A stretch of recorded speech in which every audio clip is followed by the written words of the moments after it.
Welcome po sa aking vlog sa Cusinera Sisters. For today's video ay magluluto po ako ng ginisang langgok ng kalabasa. Ito po ang aking langgok ng kalabasa. Yan, ang dami-dami pero konti lang yan pag naluto. Tapos ito po yung daon ng kalabasa. Siyempre, lalagyan ko po yan ng kalabasa at sitaw. Yan, para mas marami po yung aking gulay.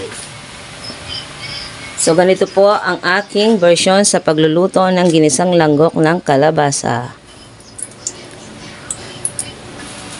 So, masarap pong i-partner yan sa pritong isda. Kaya naman ako ay magpa-fry ng piniritong bangus. Ayan. Sibuyas muna. Ayan, ganito po ang version ng ating pagluluto sa ginisang langgok ng kalabasa. Iba't iba po tayo ng version sa pagluluto ng langgok ng kalabasa. Yung iba nilalagyan po ng gata. So ako ganito lang po. Mas masarap din po kapag may gata.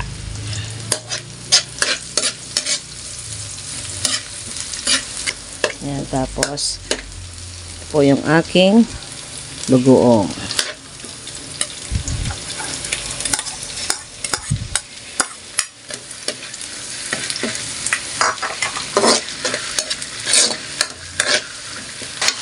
So, next po natin ilagay yung ating hipon.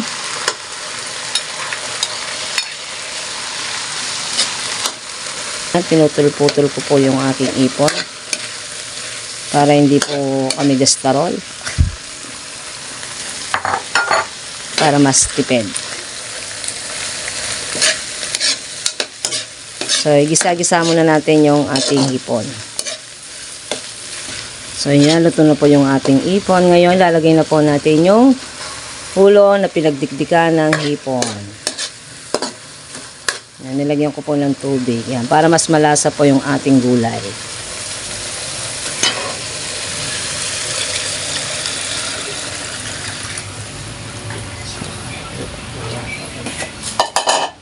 Tapos, lalagyan po natin ng Knorr shrimp. So, yan, ayan lang po natin kumulo yung ating ulo na pinagdikdikan ng hipon para po matanggal yung kanyang lansa. Ayan muna natin na kumulo. Ayan, takpan muna natin ito. Kung nakasalang po yung ating gulay, magpa-fry muna ako ng bangus. Dito muna tayo sa aking bangus. Lagyan muna natin ng mantika. Yan, nakakatakot po mag-fry ng bangus kaya hindi ko po pinatanggal yung kaliskis. So, ito po yung aking bangus na paborito ng aking bunso.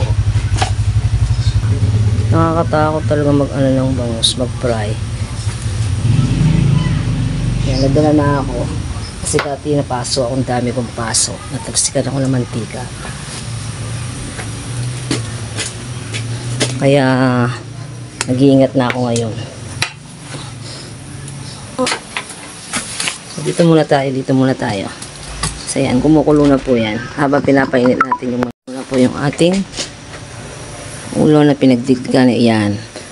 Sobrang malasa po ng sabaw ng gulay.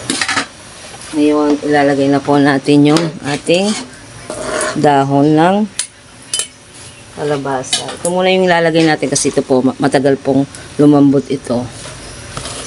Bago natin ilagay yung mga ibang gulay. Tagal pong lumambot yung daon ng kalabasa. So, kailangan muna natin itong palambutin bago natin ilagay yung ating ibang gulay. Yan, tapos takpan natin. Ayan, lilipat na naman ako dito. Ayan. So, magpa-fry na ako ng bangot. Ayan, bangot-bangot.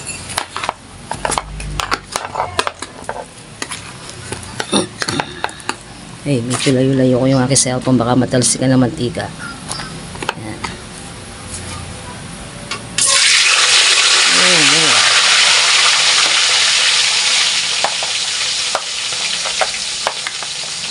Kaya muna natin hinaan yung ating apoy para hindi tayo matalsikan ng mantika.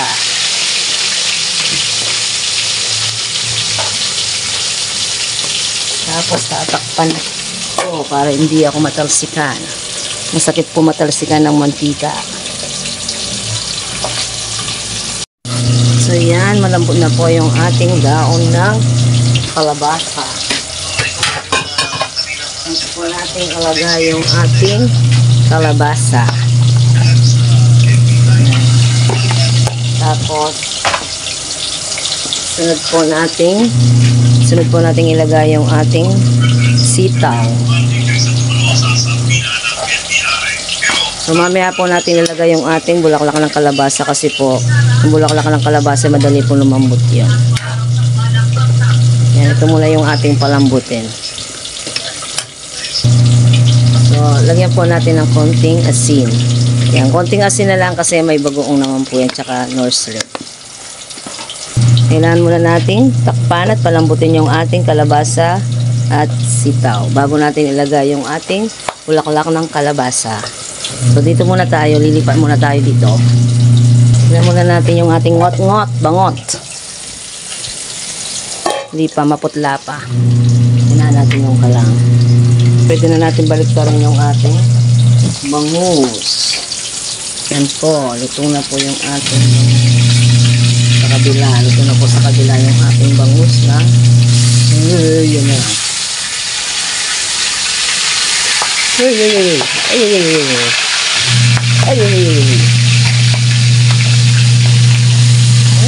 Magda ako talaga.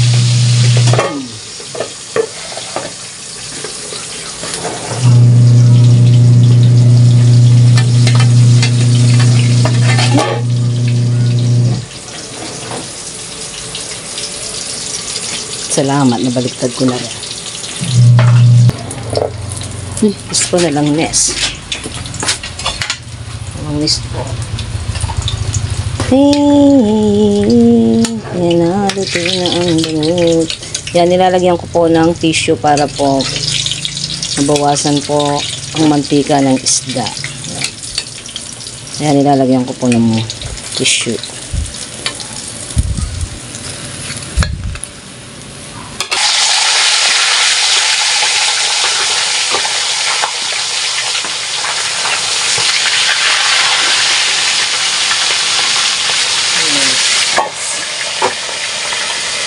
Tapos dito naman tayo. Yan.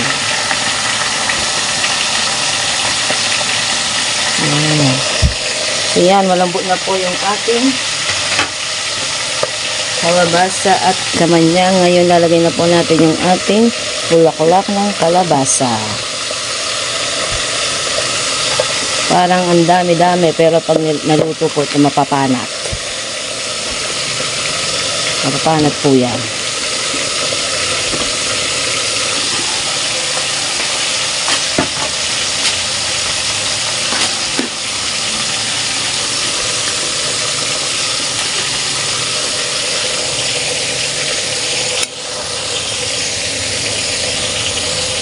So, madali lang po lumambot itong ating bulaklak ng kalabasa.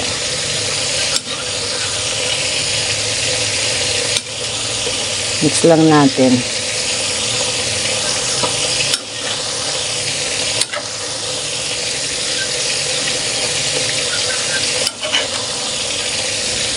Ayan, masustansya po ito.